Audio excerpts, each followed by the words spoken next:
10,000 ameiweka 90,000, kuna pale ambapo unaenda. Okay. Inaitwa Rent Restriction Tribunal. Inaweza kurestrict hiyo rent kulingana na eneo, kulingana na region. Kwa mfano vile ambavyo utakodisha mtu hapa Meru Town, vile ambavyo utakodisha mtu huko ndani Mekindori, huko ndani kwa village.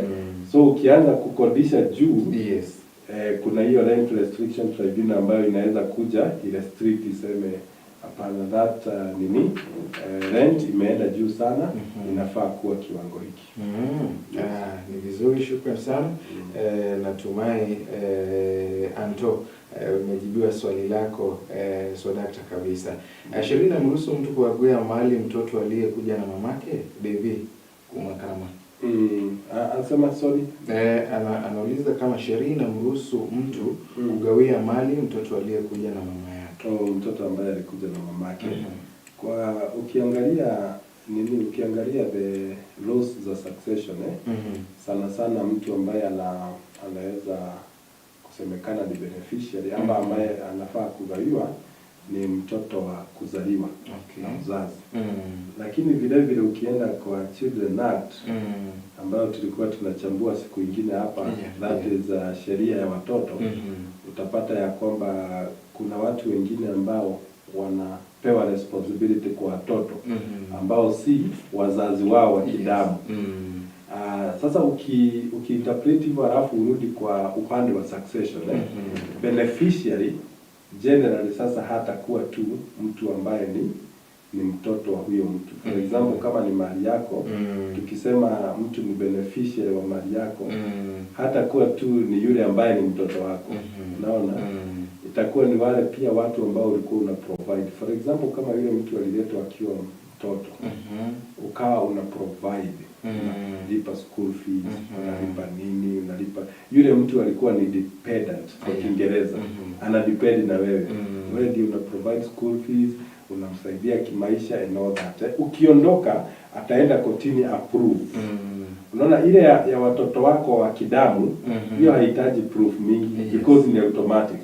Lakini yule sasa ambaye alikuwa adopted, ana prove ya kwamba alikuwa beneficiary. Hata kama hakuwa mtoto wa yule mtu aliyeaga, yeye alikuwa dependent wake. Yaani alikuwa anamprovidea yule mtu alikuwa anamprovidea kabla aage. Na by that way actually ataweza kuwa anaweza kuclaim mali ya mtu. That is ikiwa ni succession. Ni kesi ya succession. Lakini ikiwa ni kesi zingine, of course kuna wale pia uko na right ya pia kuclaim property ya babako akiwa uhai. Unaona? Hiyo ni ile ambayo inaitwa customary trust property. Kama ile nilikwambia ya Kimeru, nikakwambia kwamba shosho alikupea, shosho I think it's grandfather. Alikupea shamba. Lakini sio yeye alikuwa anapea. Alikuwa anapea wale watoto. So wale watoto ukitaka kuuza hiyo shamba, wanaweza kuja kotini. Waseme hata kama property iko kwa jina yako, wewe sio wewe, ulikuwa umewekewa tu juu wewe ndiye mkubwa ili utushikie sisi kama watoto. So wakiweza kuprove hivyo, pia hiyo mtu ako na right. Na I think nimedeal na cases mingi ambazo unapata watoto wanasema baba anauza, labda probably amekuwa mlevi, amekuwa labda ameingia into another marriage, property anauza, akikula and all that, bila kuconsider wale watoto. So unapata wewe pia ukiwa mtoto unaweza enda uclaim, useme hapana, hii property ilikuwa ya Guka shosho, ulipewa utushikie. Kwa hivyo tumekuja kotini kusema hii property asikubalishwe auze. Shukrani sana. Na huyo ilikuwa Deviku from Karama. I think swali lako limejibiwa. Je, sheria inaruhusu kesi kama ya kumwondoa mamlakani kiongozi aliyeko uongozini kutotuliwa na jopo na wazee, Council of Elders?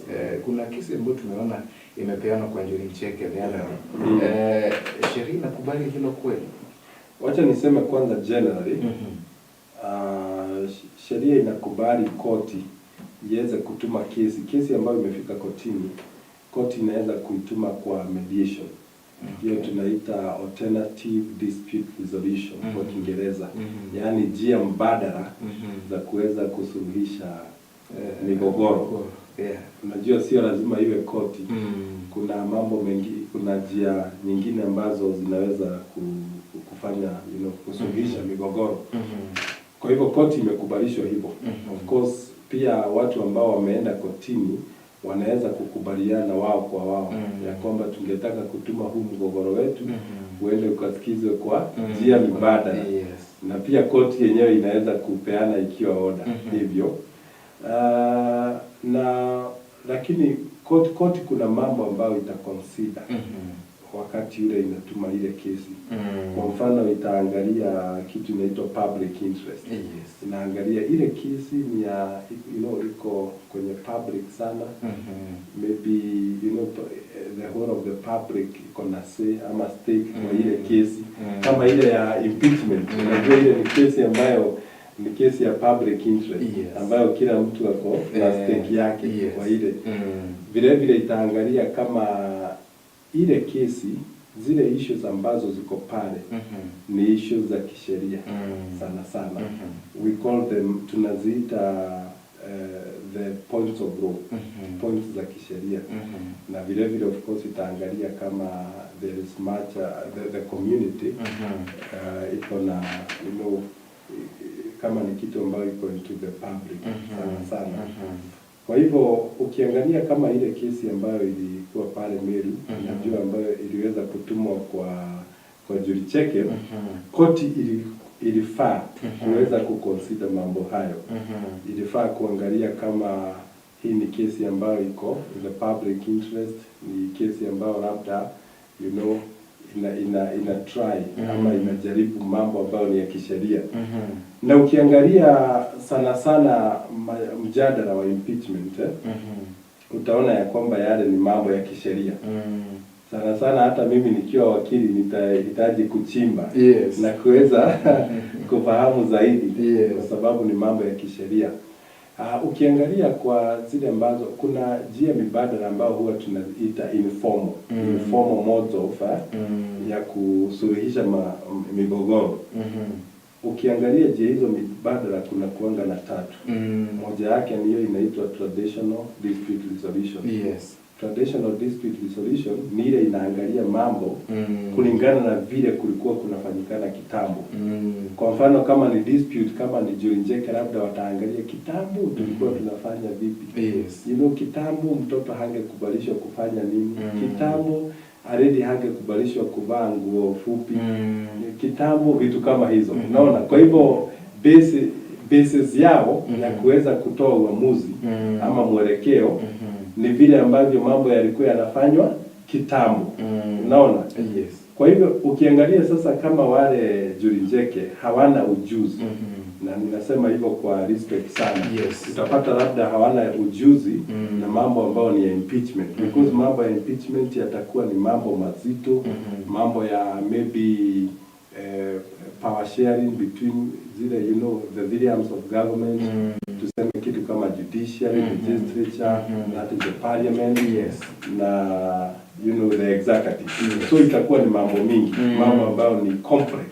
Kwa hivyo kwa maoni yangu ninaona ya kwamba ndio koti inaweza kutuma kesi zote, lakini inafaa kuzingatia mambo yale na kuangalia kama wale ambao watu wanatumiwa hii kesi wanaweza kutatua shida zile. Kwa maana ile impeachment ambayo ilikuwa inaraisiwa, utapata ya kwamba watu walikuwa wanataka kuimpeach, mjadala ulikuwa kuimpeach the governor based on various grounds ambazo ni za kisheria. Labda utapata sasa wale wazee ambao na waheshimu sana, wazee wa Njuri Cheke, labda hawatakuwa wanafahamu ya sheria zile ambazo zinahusika na kuweza kuelewa ya kwamba ikisemekana governor ameaffect maybe this act, hii act inasema nini, ndio isemekane ya kwamba governor ameweza kufanya nini. Unaona? Kwa hivyo yale maswali yako pale ni maswali ya kikatiba ambayo kwa maoni yangu ni maswali ambayo inafaa kutatuliwa na either the Senate ama na koti. Kama ni koti yenyewe ingefaa kusikiza masuala yale na iweze kutoa